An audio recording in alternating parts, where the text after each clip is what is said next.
10ാം ക്ലാസ്സുകാരുടെ നമ്മൾ ഫിസിക്സ് ആണ് എടുക്കുന്നത്. Physics 3rd chapter electro magnetic induction അല്ലെങ്കിൽ വൈദ്യുത കാന്തിക പ്രേരണ എന്ന് പറയും. നമ്മൾ കുറേയൊക്കെ പറഞ്ഞു കഴിഞ്ഞു. നമ്മൾ കഴിഞ്ഞ ക്ലാസ്സിൽ നമ്മൾ ജനറേറ്ററിനെ കുറിച്ച് പറഞ്ഞു തുടങ്ങി അല്ലേ. AC എന്താണ്, DC എന്താണെന്ന് എല്ലാവർക്കും കിട്ടി. The current that flows only in one direction ആണ് നമ്മൾ DCയും. The current that flows in the It changes the direction at regular intervals of times ആണ് നമ്മൾ പറഞ്ഞത് ആൾട്ടർനേറ്റീവ് കറണ്ട് അല്ലെങ്കിൽ AC എന്ന് പറഞ്ഞത്. പ്രത്യാവർത്തി ധാര വൈദ്യുതി എന്ന് പറഞ്ഞത്. അപ്പൊ നേർധാര വൈദ്യുതി എന്താണെന്ന് പറഞ്ഞു, പ്രത്യാവർത്തി ധാര വൈദ്യുതി എന്താണെന്ന് പറഞ്ഞു. അതിന് നമ്മൾ പ്രത്യാവർത്തി ധാര വൈദ്യുതി ഉപയോഗിച്ച് ആൾട്ടർനേറ്റീവ് കറണ്ട് ഉപയോഗിച്ച് AC ഉപയോഗിച്ച് ചെയ്യുന്നതാണ് ജനറേറ്റർ. അതാണ് നമ്മൾ പറഞ്ഞത് അല്ലെ. കഴിഞ്ഞ ദിവസം കഴിഞ്ഞ ക്ലാസ്സിൽ നമ്മൾ ഡെഫിനിഷൻ പഠിച്ചതാണ്. ജനറേറ്റർ എന്ന് പറഞ്ഞാൽ ഇറ്റ് ഈസ് എ ഡിവൈസ്, ഇവിടെ പറഞ്ഞതാണ് അല്ലെ. Generator is a device that converts mechanical energy to electrical energy by using of electromagnetic induction. വൈദ്യുത കാന്തിക പ്രേരണം പ്രയോജനപ്പെടുത്തി യാന്ത്രികോർജത്തെ വൈദ്യുതോർജമാക്കി. നമ്മൾ പാഠം തുടങ്ങിയപ്പോ തന്നെ നമുക്കൊരു പടം തന്നിരുന്നത് ജനറേറ്ററിന്റെ ആയിരുന്നു. അപ്പൊ നമ്മൾ ഈ ജനറേറ്ററിന്റെ പാർട്സ് ഒന്ന് പഠിക്കണം കേട്ടോ. അത് ഇമ്പോർട്ടന്റ് ആണ്. ഈ പേരുകളൊന്ന് പഠിച്ചു വെക്കണം. എന്തൊക്കെയാ നോക്കാം. ഒന്നാമത്തത്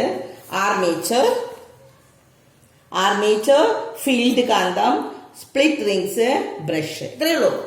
ഒന്നാ പേരുകൾ പഠിച്ചേ. Armature, field magnet, split rings, brush. കിട്ടിയില്ല എല്ലാവർക്കും? ഇനി ഇവിടെ കൊടുത്തിട്ടുണ്ട് അതിന്റെ ആക്സിസ് ഇതെങ്ങനെയാണെന്നുള്ളത്. ഇതിന്റെ ആക്സിസിനെ നമുക്ക് നോർത്തും സൗത്തും ഇങ്ങനെ വെക്കുകയാണെങ്കിൽ ഇവിടെ സ്പ്ലിറ്റ് റിങ്സ്, ഇവിടെ ബ്രഷ് എവിടെയാണെന്ന് അത് നമുക്ക് മനസ്സിലാക്കേണ്ട ആവശ്യമുള്ള. ഇതാണ് നമുക്ക് ഈ പാർട്സ് ആണ് നിങ്ങൾക്കൊന്ന് പഠിക്കാനുള്ളൂ കേട്ടോ. ഇനി നമുക്ക് ഇവിടെ ഒന്നും നോക്കാനില്ല. ഇൻ വാട്ട് ഡിറക്ഷൻ, ഈ ഒരു ക്വസ്റ്റ്യൻ ഇവിടെ ഉണ്ട്. ഇതേതൊക്കെയാണ് നമ്മൾ സൂചിപ്പിക്കണേന്നാണെന്ന് അടുത്ത പേജിൽ നമുക്ക് കുറച്ച് ക്വസ്റ്റ്യൻസ് തന്നിട്ടുണ്ട്. അതൊക്കെ മനസ്സിലാക്കാനേ ഉള്ളൂ കേട്ടോ. അവിടെ ഒന്നും ഡെഫിനിഷൻസ് ആയിട്ട് വരുന്നില്ല പഠിക്കാനായിട്ട്.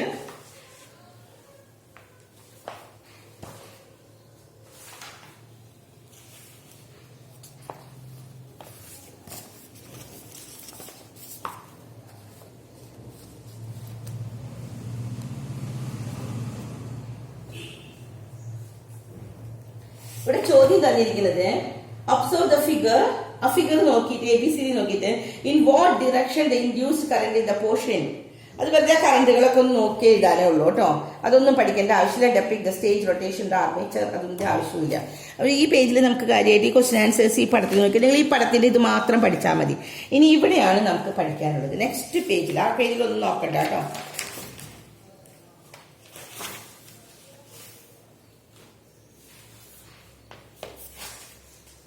ഇവിടെ നമുക്കൊരു ക്വസ്റ്റ്യൻ വരുന്നുണ്ട്.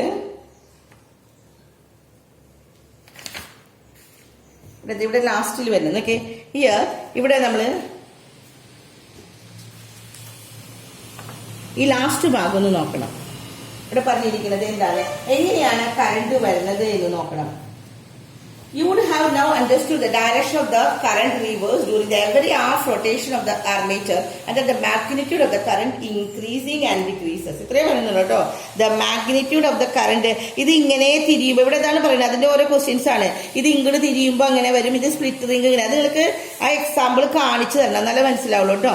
അപ്പൊ ഇവിടെ പറഞ്ഞിരിക്കുന്നത് ഈ റൊട്ടേഷനില് എന്താ സംഭവിക്കാം, ഹാഫ് റൊട്ടേഷൻ പകുതി ഇങ്ങനെ തിരിയുന്ന സമയത്ത് അല്ലെങ്കിൽ അതിന് ഇങ്ങോട്ട് തിരിഞ്ഞാലും കറണ്ട് റിവേഴ്സ് ചെയ്യാണെന്ന്. അപ്പൊ magnitude of the current is increasing and decreasing ആണ് ചെയ്യണത് എന്ന്. അങ്ങനെ ചെയ്യുന്ന സമയത്ത് such a generator which generate alternate current is AC generator. ഇപ്പൊ ഈ ഒരു ലൈനാണ് നമുക്ക് പഠിക്കാനുള്ളത്. The generator which generates alternate current. ഇത് മാത്രം നിങ്ങൾ അടയാളപ്പെടുത്തിയാൽ മതി കേട്ടോ.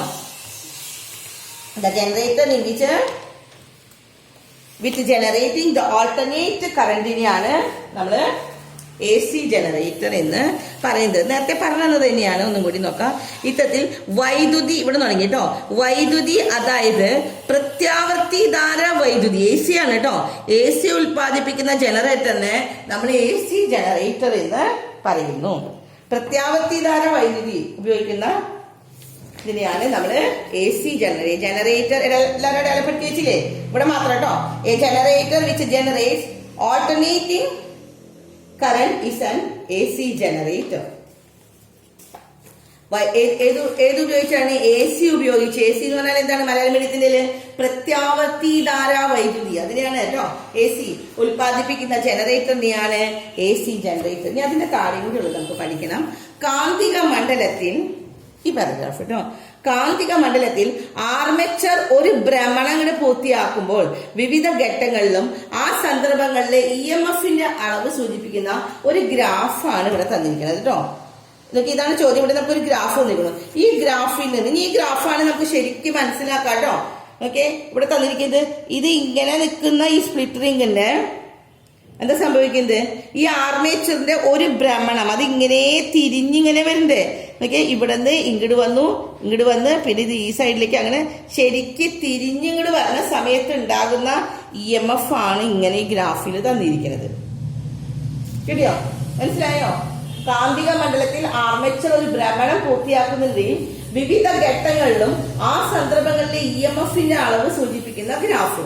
The various stages of the rotation of the armature coil while completing one rotation in a magnetic field and the graph of the EMF produced by the coil. The graph of EMF, coil EMF ഉണ്ടാക്കുന്ന ആ ഗ്രാഫാണ്. EMF ഇവിടെ 0 ഡിഗ്രിയിൽ വരുമ്പോൾ EMF ഇവിടെ എത്രയാണ്? 0 ആണ്. 90 ഡിഗ്രിയിൽ വരുമ്പോൾ EMF എത്രയാണ്? ഏറ്റവും ടോപ്പിൽ കണ്ടോ.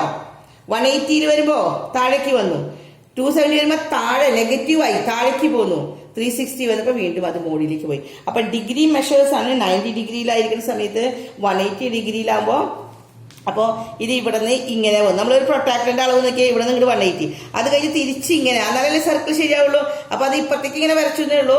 ഇത് വീണ്ടും താഴേക്കോടെ പോയിട്ട് മുകളിലേക്ക്. അപ്പൊ ഒരു സർക്കിൾ, ഒരു റൊട്ടേഷൻ അങ്ങോട്ട് തിരിഞ്ഞു എന്ന്.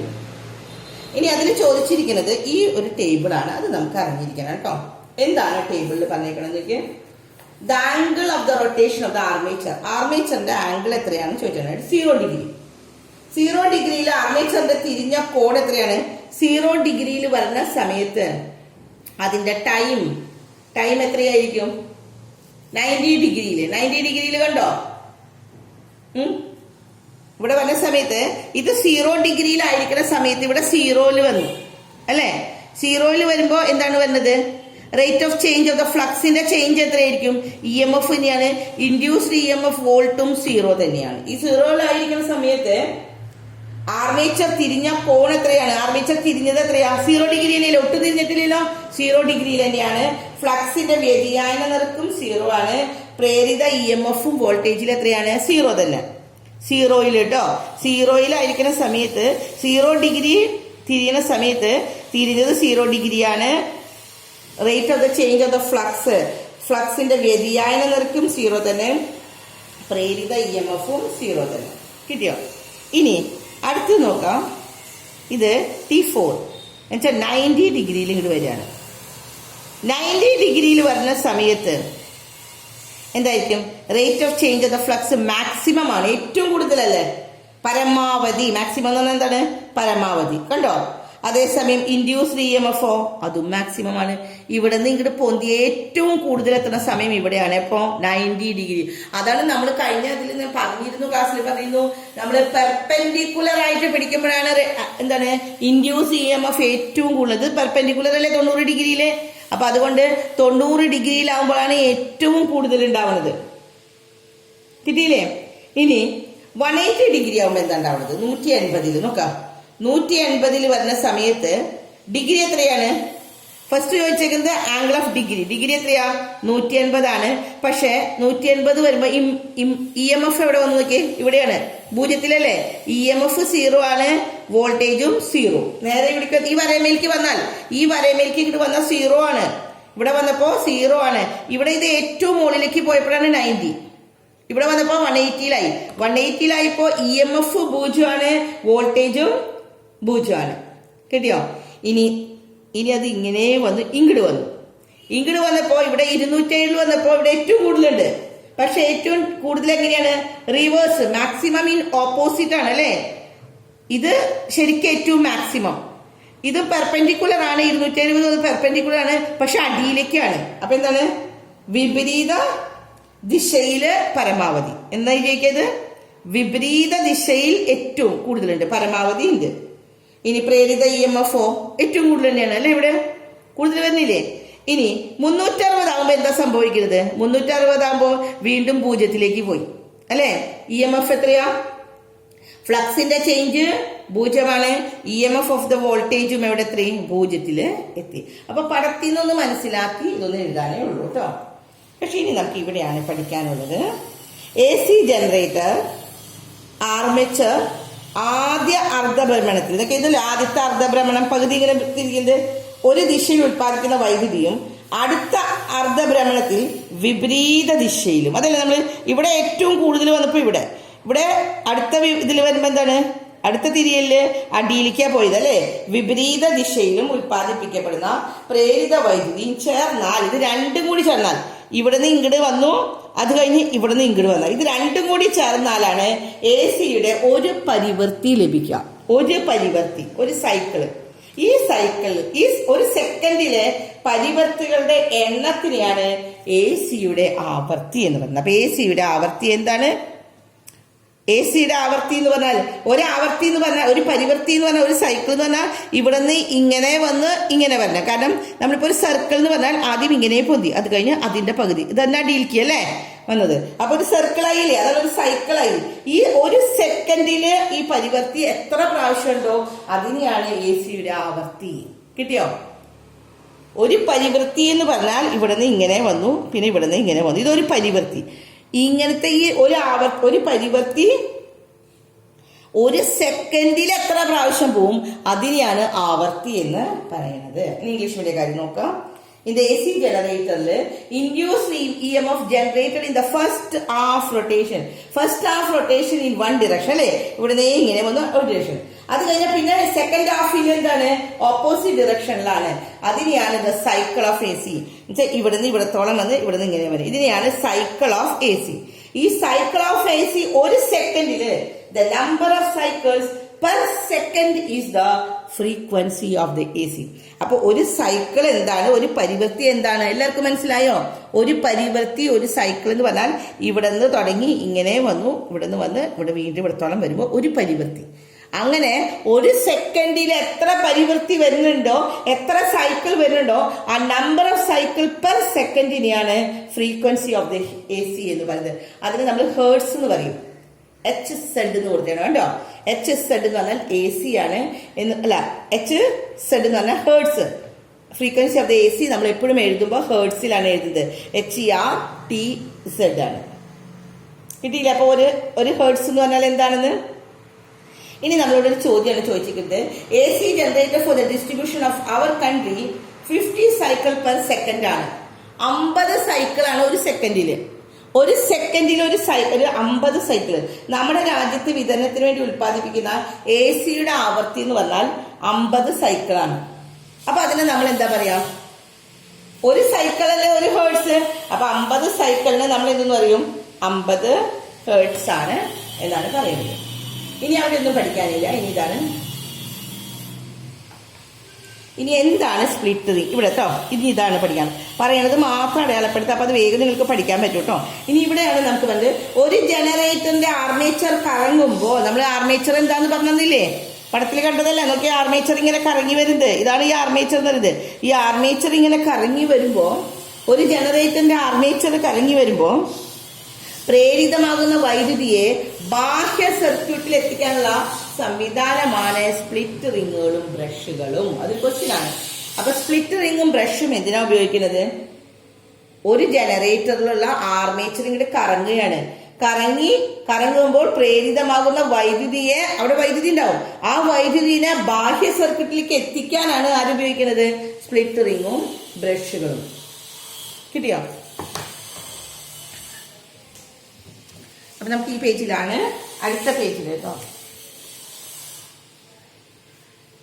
നോക്കാം. ഇവിടെ ഇതാണ് പഠിക്കാനുള്ളത്. The current induced when the armature of the generator rotate. Armature of the generator നമ്മൾ റൊട്ടേറ്റ് ചെയ്ത് കഴിഞ്ഞാൽ split ring and the brushes are the ways and the means by which the current is brought into outer circuit. ഒരു ജനറേറ്ററിന്റെ ഇവിടെ അടയാളപ്പെടുത്താം. ഒരു ജനറേറ്ററിന്റെ armature കറങ്ങുമ്പോൾ പ്രേരിതമാകുന്ന വൈദ്യുതിയെ ബാഹ്യ സർക്യൂട്ടിൽ എത്തിക്കാനുള്ള സംവിധാനങ്ങളെയാണ് സ്പ്ലിറ്റ് റിങ്ങോ ബ്രഷുകൾ. ഇനി ഇവിടെ നമുക്ക് പഠിക്കാനുള്ളത് യാന്ത്രികോർജം. ഇവിടെ അത്ര ഇമ്പോർട്ടന്റ് അല്ല കേട്ടോ, അതുകൊണ്ടാണ് ഞാൻ കുറച്ച് പറയുന്ന ഭാഗം മാത്രം അടയാളപ്പെടുത്താം. യാന്ത്രികോർജം ലഭിക്കാൻ നമുക്കുള്ള പല മാർഗങ്ങളുണ്ട്, അതാണ് ഇവിടെ കൊടുത്തിട്ടുണ്ട്. യാന്ത്രികോർജം കണ്ടെല്ലാരും, യാന്ത്രികോർജം ലഭിക്കാനുള്ള പല മാർഗങ്ങളാണ്. ഒന്ന് ഡീസല് അല്ലെങ്കിൽ പെട്രോൾ എഞ്ചിനുകൾ, പിന്നെ അണക്കെട്ടിലെ ജലം എന്നിവ ഉപയോഗപ്പെടുത്തിയിട്ടാണ് നമ്മൾ ഈ യാന്ത്രികോർജം ലഭിക്കുന്നത്. അങ്ങനെയാണ് നമ്മൾ ജനറേറ്ററുകൾ പ്രവർത്തിപ്പിക്കുന്നത് എന്ന്. അപ്പൊ ജനറേറ്റർ പ്രവർത്തിപ്പിക്കുന്ന 2 രീതി പറഞ്ഞു. എന്താണെന്ന്? ഡീസൽ അല്ലെങ്കിൽ പെട്രോൾ എഞ്ചിനുകൾ ഉപയോഗിക്കുക, അല്ലെങ്കിൽ അണക്കെട്ടിലെ ജലം ഉപയോഗിച്ചിട്ട്. കണ്ടോ ഇവിടെ? കണ്ടില്ല എല്ലാവരും? The method to generate electrical The methods to generate mechanical energy required for such rotation, അതാണ് ജനറേറ്റർ ഓപ്പറേറ്റ് ചെയ്യാനായിട്ട് ഡീസൽ ഓർ പെട്രോൾ എഞ്ചിൻസും വാട്ടർ ഇൻ ദ ഡാംസ്. ഇനിയും വേറെയും വഴികളുണ്ട് എന്ന്. ജനറേറ്റർ ചെയ്യാനായിട്ട് ഒന്നാമത്തെ നമ്മൾ പറഞ്ഞു, ഒന്നാമത്തെ ഓരോന്നും പോയിന്റ് ബൈ പോയിന്റ് ചെയ്യാം കേട്ടോ. ജനറേറ്റർ ഓപ്പറേഷൻ ചെയ്യാനായിട്ട് നമ്മൾ ഉപയോഗിക്കുന്നതാണ് ഫസ്റ്റ് വൺ. എന്താണ് പറഞ്ഞത്? ഡീസൽ ആൻഡ് പെട്രോൾ എഞ്ചിൻസ് അല്ലേ? ഡീസൽ പെട്രോൾ എഞ്ചിനുകൾ. രണ്ടാമത്തത് അണക്കെട്ടിലെ ജലം എന്ന് വെച്ചാൽ എന്താണ്? വാട്ടർ ഇൻ ഡാംസ് പറഞ്ഞു. പിന്നെ നമുക്ക് പറയാം വിച്ച് ആർ ദ, അടുത്തൊരു ചോദ്യം കൊടുത്താൽ നിങ്ങളോട് കണ്ടുപിടിക്കാനാണ് പറയുന്നത്. Which mechanical energy can be available for working the generator? ഇനി ഏതൊക്കെ മെക്കാനിക്കൽ എനർജിയാണ് നമുക്ക് അവൈലബിൾ ആകുന്നത്? ഏതൊക്കെയാണ്? 2-3 നമുക്കറിയാം. ഏതൊക്കെയാണ്? ന്യൂക്ലിയർ എനർജി പറ്റും, വിൻഡ് എനർജി, പിന്നെ ഓഷ്യൻ വേവ്സ് ഉപയോഗിച്ച്, ടൈഡൽ വേവ്സ് ഉപയോഗിച്ചിട്ട് അല്ലെ, ഓഷ്യന്റെ അതുപോലെ ടൈഡൽ തിരമാലയുടെ വേവ്സ്, ഇതൊക്കെ ഉപയോഗിച്ചിട്ട് നമുക്ക് ജനറേറ്റർ വർക്ക് ചെയ്യാനായിട്ട് പറ്റുമെന്ന്. ഇനി നമുക്ക് ഇവിടെ പഠിക്കാനുള്ളത്, ഈ പേജിൽ പിന്നെ ഒന്നും പഠിക്കാനില്ല.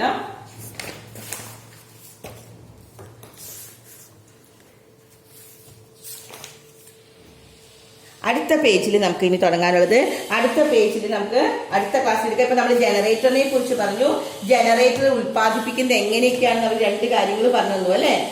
എങ്ങനെയാണ്? ഡീസൽ ആൻഡ് പെട്രോൾ എഞ്ചിൻസും വാട്ടർ ഇൻ ദ ഡാംസുമാണ്. പിന്നെ കുറച്ചും കൂടി നമുക്ക് കണ്ടുപിടിച്ച് എഴുതാൻ പറ്റും. അതാണ് നമ്മൾ എഴുതിയത്. Nuclear energy, wind energy, ocean waves അല്ലെങ്കിൽ ടൈഡൽ വേവ്സ്, ഇതൊക്കെ ഉപയോഗിച്ചിട്ട് നമുക്ക് ജനറേറ്ററിനെ വർക്ക് ചെയ്യാനായിട്ട് പറ്റുമെന്ന്. അപ്പം നമുക്ക് ബാക്കി ഭാഗം അടുത്ത പേജ് നമുക്ക് അടുത്ത ക്ലാസ്സിൽ എടുത്തു തരാം. ഓക്കെ.